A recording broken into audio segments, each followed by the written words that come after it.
Assalamualaikum warahmatullahi wabarakatuh. Selamat datang kembali di channel Ngobrol Horor dan masih bersama kami berdua tentunya ada Biru di sini, ada Bro Ayung di sana. Ya. Kita lumayan break agak sedikit lama tapi tidak apa-apa. Kita usahakan tetap buat kawan-kawan semuanya. Monggo Bro Ayung, waktu dan tempat dipersilahkan. Baik, terima kasih Mas Biru atas kesempatannya. Sebelum cerita, saya mau nyapa kawan-kawan dulu Monggo. biasa. Assalamualaikum warahmatullahi wabarakatuh. Waalaikumsalam warahmatullahi Apa kabar kawan-kawan ngobor semua? Semoga semua dalam keadaan baik, sehat dan selalu bahagia tentunya kapanpun dan dimanapun saatnya. Monggo cerita aja, ini mau Ya. benerin lampu Bro Ayung. Soalnya kayaknya kurang Ya. terang Bro Ayung. Ini ada kurang terang ya, Mas. Kurang terang apa terlalu terang? Baik, langsung ke cerita saja. Ada cerita apa Bro Ya, Ayung? ini ada cerita dari seorang yang bernama Mas Said. Mas Said. Iya, mungkin sekarang usianya 50-an tahun. Jadi menceritakan kisah yang pernah dialami, kisah horor itu sekitar ya mungkin 10-an tahun yang lalu lah. Dia itu seorang mantu di daerah Tegal, masih daerah Tegal. Terus Tegalnya Adiwerna. Cuman itu ngulon daerah sana yang banyak sawah-sawah. Terus jarang-jarang rumah lah waktu itu. Karena memang di desa tersebut itu mertuanya itu agak jorok ke dalam kesana loh, bukan di kumpulan yang banyak orang itu, banyak rumah itu dia banyak di area Tegal-Tegalan itu, sawah-sawah yang jarang banyak dapat air, jarang dapat air. Nah, di situ itu namanya kata Mas Said waktu itu ya. Minoritas berarti ya. Minoritas, ya kalau bisa dibilangnya ideal lah Soalnya sendiri gitu kan. Minoritas. Iya, jalan aja, buru-buru aspal Mas. Aspal mungkin ditemukan kemarian katanya. Ya enggak dulu tuh saya enggak aspal sama sekali. Kalau enggak ngelihat istri saya, terus ngelihat bukan menghina ya, kampungnya, aduh kayak gini jalannya. Saya aja waktu itu bawa omprengan nyewa dari Jakarta aja, pengennya malas banget ke situ kan. Tapi karena memang udah jodoh, ya mau gimana lagi, yang penting istri itu tetap mendukung saya, kerjaan saya apa aja waktu itu tetap menerima, ya saya alhamdulillah. Tapi ya kayak tadi, perempuan nggak semuanya begitu. Cuman kalau udah nangga, kadang-kadang yang tadinya dia itu mau menerima apa yang saya dapatkan dari pekerjaan, mulai mendengarkan asupan dari tetangga, dari mertua apalagi ya. Akhirnya itu banyak sering dia itu nggak nerima keadaan, nggak nerima apa yang saya peroleh dari pekerjaan, sering ngomel. Nah kalau udah kayak gitu saya pasti lari dari rumah, pergi dari rumah begitu ya. Lari gitu. Iya lari. Sambil gitu. Mas Said, kamu nggak jalan? Enggak, saya lari. Marah kan lari. Bagusnya katanya. Oh iya. Biar dramatis katanya seperti itu. Enggak. Kepaduk terus. Kepaduk. Nah itu saya sering kayak gitu. Maksudnya lari deket ya, jalan sih. Paling ke pintu air, terus ke sawah, merenung. Kadang-kadang sengaja biar istri nyamperin itu maghrib nggak pulang. Nanti dicariin sama mertua. Balik kok kayak gitu kan. Ditanyain gitu, iya. Kamu ada apa sih masalah? Ada apa sih masalahnya? Bojone kon tuh biasa kayak gitu kan. Lama-lama karena saya sering ngambek begitu itu kayak nggak digubris. Apalagi emang hasilnya saya segitu-gitu aja. Akhirnya kalau saya ngambek begitu ya, saya pergi dari rumah, itu bodoh amat katanya. Nah dari situlah saya mengenal seseorang bernama Slamet. Slamet itu di kampung saya itu dibilang orang aneh lah. Jadi dia tuh nggak ada teman, tapi menurut saya orang baik. Karena memang kalau lagi saya ngambek begitu, ketemu di sawah atau di pintu air, di mana aja wis ngobrol ya kayak orang kebanyakan. Dia juga sering bawa termos kecil itu kan, kadang-kadang ke sawah ngarit apa ya. Bisa nawarin saya rokok, nawarin apa aja. Kalau saya ngambek kan mesti nggak bawa bekal Mas. Katanya. Jadi saya maslahatnya masih Slamet itu. Kadang kalau ngambek saya itu keluar itu malah nyari Slamet di mana, karena memang di situ ada toko, ada macam-macam.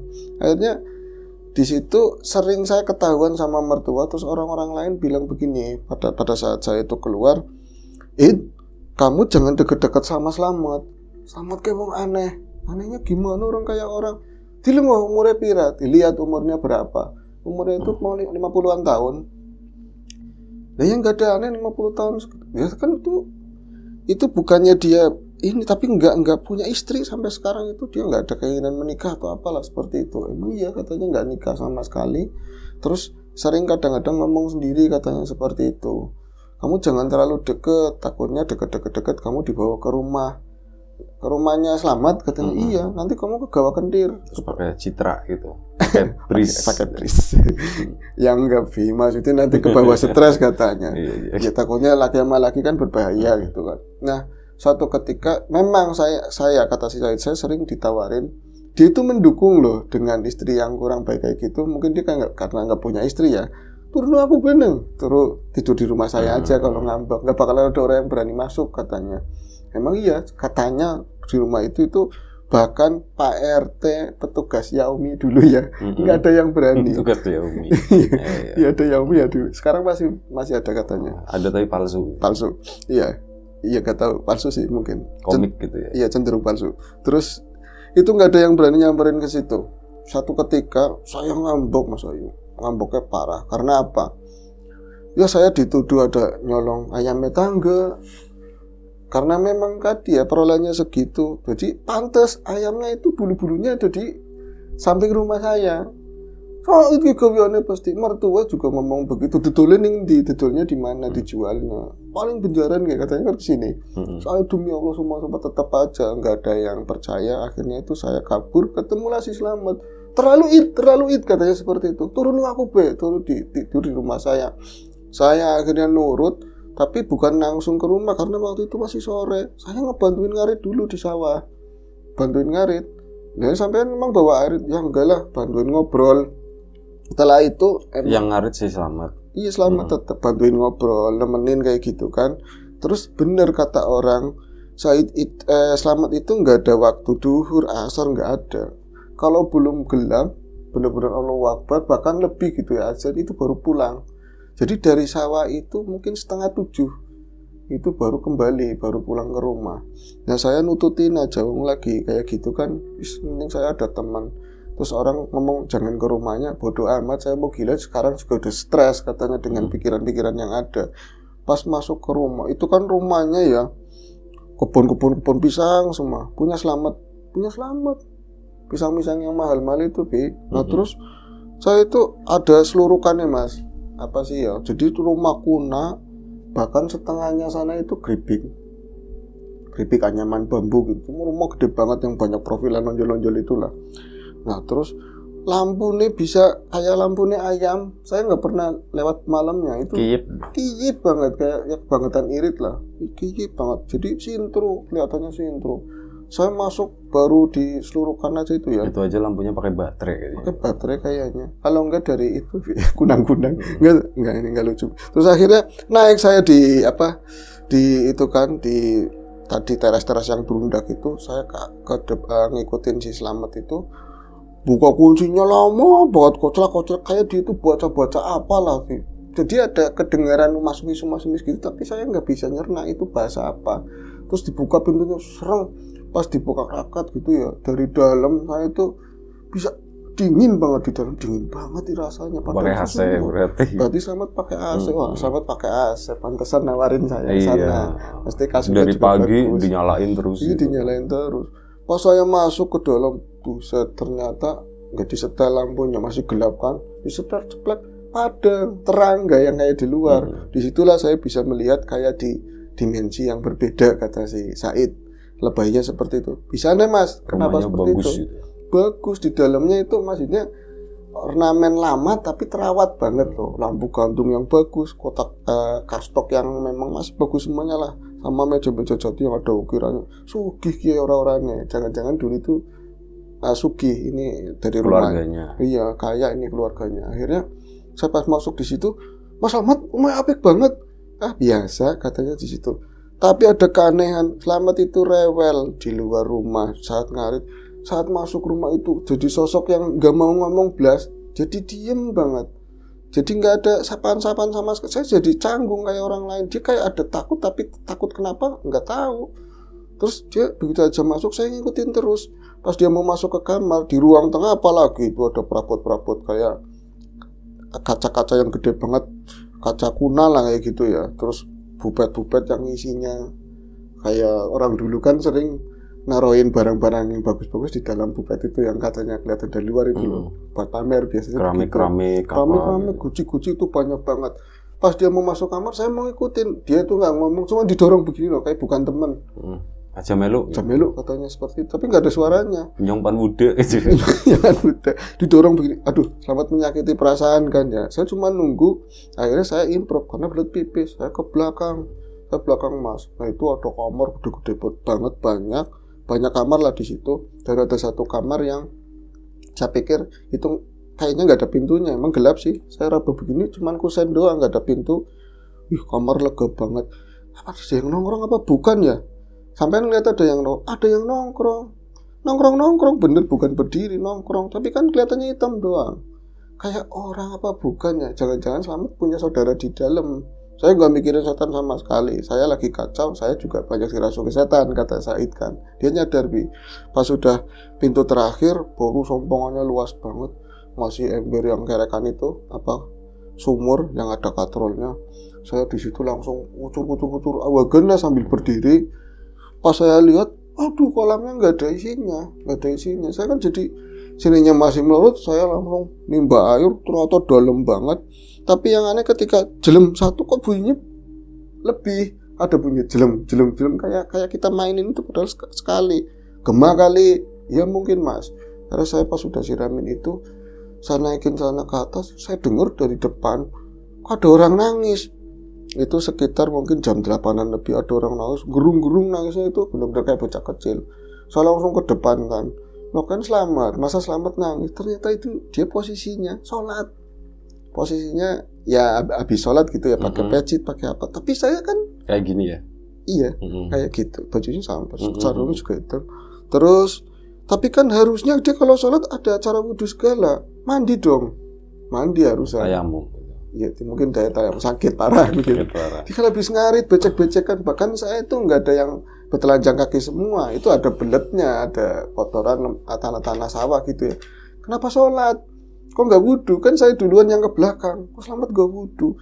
Pas saya lihat di sajadah gitu kan, gelap, cuman ada bendaran lampu dari luar. Berarti kelihatan sedikit lah sajadahnya dari luar. Dia sholatnya di kamar. Di kamar.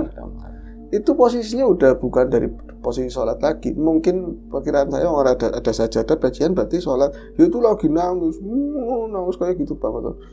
Saya mau ngomong, Mas Slamet, sampean kenapa nangis? Tapi saya pikir sholatnya lagi khusyuk banget, lagi tahiyat akhir mungkin seperti itu, atau lagi doa. Saya cuma nungguin di ruang depan. Pas nungguin lama ya, aduh aus ya. Saya masuk lagi ke ruang tengah, ke belakang lagi ngeliatin Slamet. Diem aja, dia udah agak tenang. Pas saya udah ngambil air itu, jadi ya manciduk begitu kan. Dia ada ini ya, ada pasok kayak orang dulu. Gentong. Saya liatin begini di lampu yang agak terang itu di tengah, ada ugetnya apa enggak, aman. Lagian saya lagi pusing, mau meriang juga nggak apa-apa gitu kan. Saya ke depan lagi, nangis, Slamet jadi nangis. Slamet nangis, saya intipin. Ya Allah, kok Slamet jadi nangis begini ya kan. Akhirnya saya mau keluar kan, kalau kayak gini caranya saya keluar, ini aneh. Orang memang bisa dibilang gila atau stres. Sholat nggak wudhu, sebentar nangis, sebentar tertawa kayak gitu. Saya buka pintu, yakin itu nggak dikunci, bahkan kuncinya itu di bagian dalam Mas. Berarti kan otomatis bisa dibuka kan. Saya buka sama sekali sampai kunci toko-toko begini nggak bisa terbuka. Si pintu yang depan itu nggak bisa terbuka. Saya ngomong, Mas Slamet, kuncinya kok nggak bisa dibuka? Dia ngakak kayak, bener-bener orang-orang yang lagi ngertawain saya. Wah, rasain kamu udah masuk ke sini, silakan kamu nikmatin rumah saya yang seram, seakan-akan begitu. Terus akhirnya saya di situ mulai tegang banget. Lampu itu yang depan itu lap. Mulai kayak ada yang mainin ceklek tapi nggak sampai mati itu, itu bisa lap. Si lampu itu yang lampu gantung tuh wur. Yakin itu benar dahsyat banget, saya ngalamin sendiri. Saya di situ pas di ruangan itu begitu, saya larinya ke belakang. Saya minta tolong sama Slamet, dan dia itu masih ternyata bukan sholat. Oh, yang ngetawain bukan Slamet, bukan suaranya Slamet. Slamet yang ngetawain, Slamet. Pas saya itu kan Slamet memang lagi ketawa, tapi ketawa sendiri, nggak tahu apa ngetawain saya atau apa. Saya tarik begini, Mas Slamet tolongi saya, Mas Slamet, ada setan di rumahnya, ada setannya. Cuma digini dong, katanya seolah-olah jangan ganggu saya begitu. Saya itu sampai nabrak kusen itu kubruk.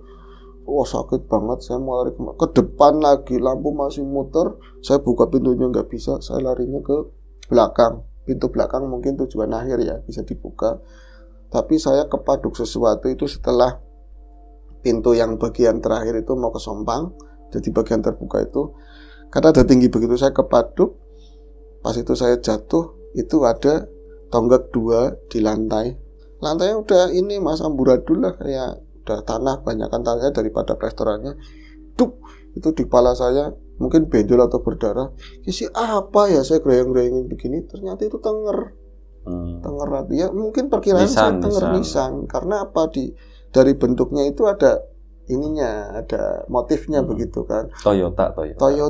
Ada Nissan, Toyota. Oh iya, iya benar, ada Toyota, Nissan dan Wuling sekarang. Wuling. Kalau saya robo begini, loh kayak tenger ya. Loh, ini batu wuling ini. Ini batu wuling ini, ada sayap, wuling sayap. Terus diginiin terus sayap itu wing, bukan wing. Ya wuling apa ya?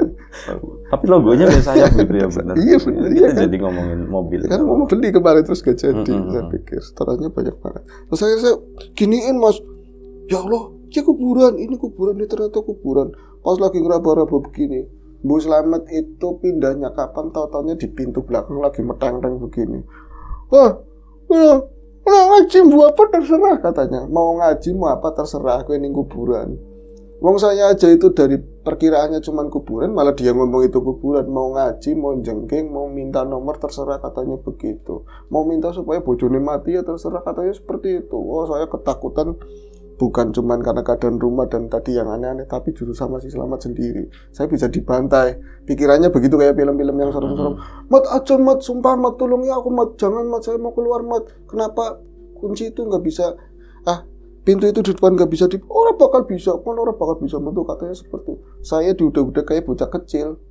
Kalau logikanya begini Mas, Slamet itu nggak bener-bener ngejar, cuman jalan ngikutin saya. Tapi saya larinya takut gimana sih? Di area belakang nubruk macam-macam. Masa saya mau jebur sumur? Sampai nggak pintu belakang, saya pintu belakang, cuman pakai slot ceklek gitu, namanya apa sih? Yang kayak gitu sangkal. Saya buka begitu didorong juga nggak bisa. Nah pada saat kayak gitu saya muter-muter di area belakang, ada Slamet, yakin di belakang Slamet itu udah saya. Pas saya nengok kan capek, saya nengok belakang gak ada Slamet sama sekali, kayak bayangan saya sendiri atau apa.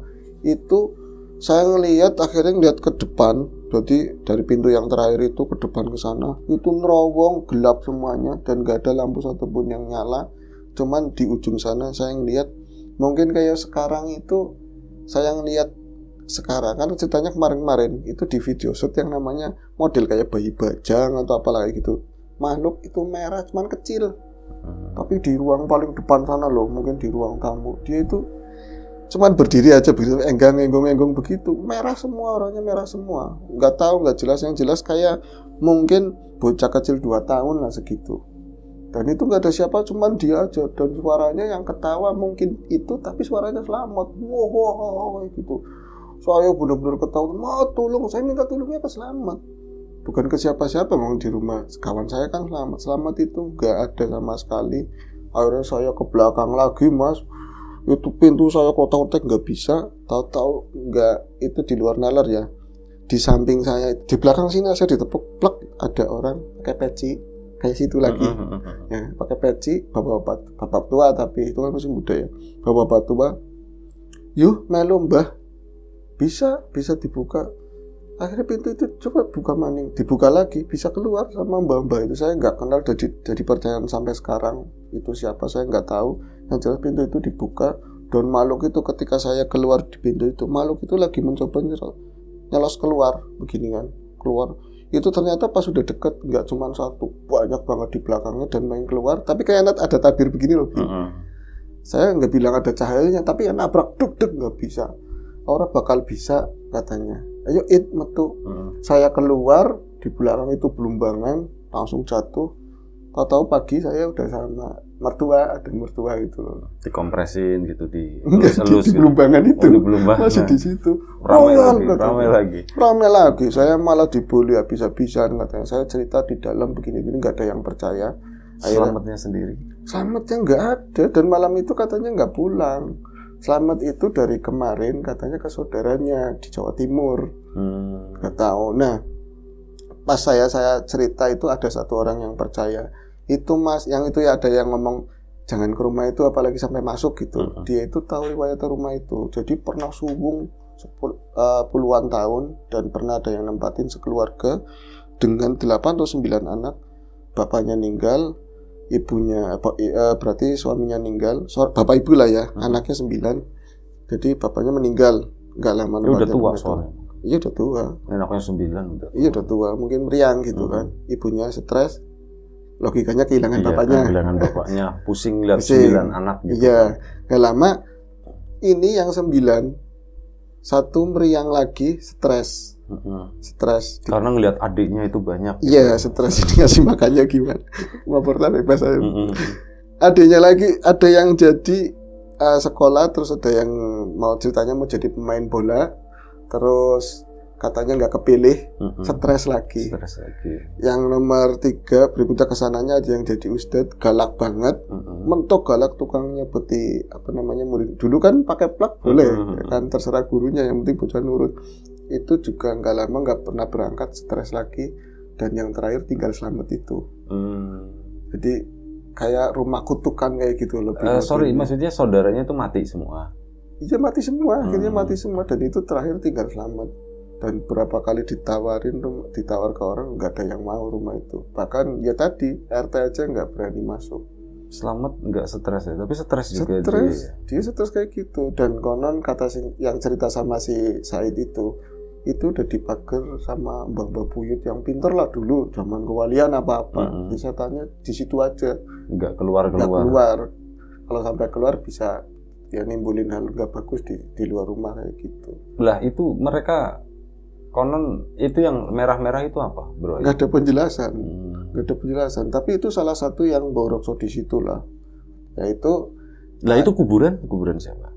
Iya salah satu mereka itu pendahulu yang mereka itu nganut ilmu hitam atau apa itu. Pemilik ya berarti sebelum keluarga yang anaknya 9 itu udah ada gitu.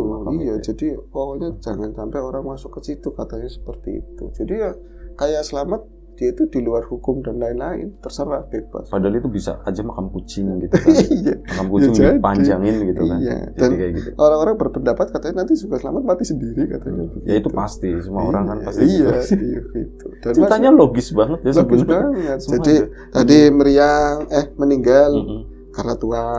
Jangan berasumsi ini horor loh ya. Terus istrinya stres tinggal kehilangan suami, ngurusin anak ya. Anak pertama stres ngeliatin adik-adiknya. Ini bukan horor kayaknya. Gitu. Kayaknya bukan horor. Tapi akhirnya meninggal semuanya. Semua ya, dan Selamat ya akhirnya meninggal semua di usia antara 50 sampai 60 tahun. Dan nggak ada satupun yang menikah. Nggak ada yang menikah semuanya. Jadi efeknya katanya itu yang tinggal di rumah itu pasti emosian banget, dan orang-orang yang menjalani itu setelah tinggal di situ semuanya jadi tukang ngamuk, tuh galak semuanya. Termasuk Selamat itu. Termasuk Selamat. Itu baiknya ke Indo kan. Tadi sampai ke Said. Nah, ternyata di dalam juga ada nangis, ketawa, sholat nggak pakai wudhu segala macam. Iya, abnormal sih. Oke, itu aja satu cerita dari Bro Ayung. Kita udah lumayan cukup nunggu lama, tapi ternyata ceritanya nggak sepanjang biasanya gitu. Tidak apa-apa Bro Ayung, terima kasih. Apapun itu ceritanya. Ya semoga tetap bisa menghibur kita semua gitu ya Bro Ayung. Iya. Baik, itu aja. Terima kasih Bro Ayung. Terima kasih Mas Said. Yang cerita Mas Said atau siapa? Mas Said ya. Kawan-kawan di rumah juga terima kasih banyak atas support, atas dukungannya. Apapun itu, terima kasih banyak. Doa terbaik dari kami untuk kawan-kawan semuanya, dan sampai jumpa di episode selanjutnya Lapak Horor. Jaga kesehatan kawan-kawan semua. Assalamualaikum warahmatullahi wabarakatuh.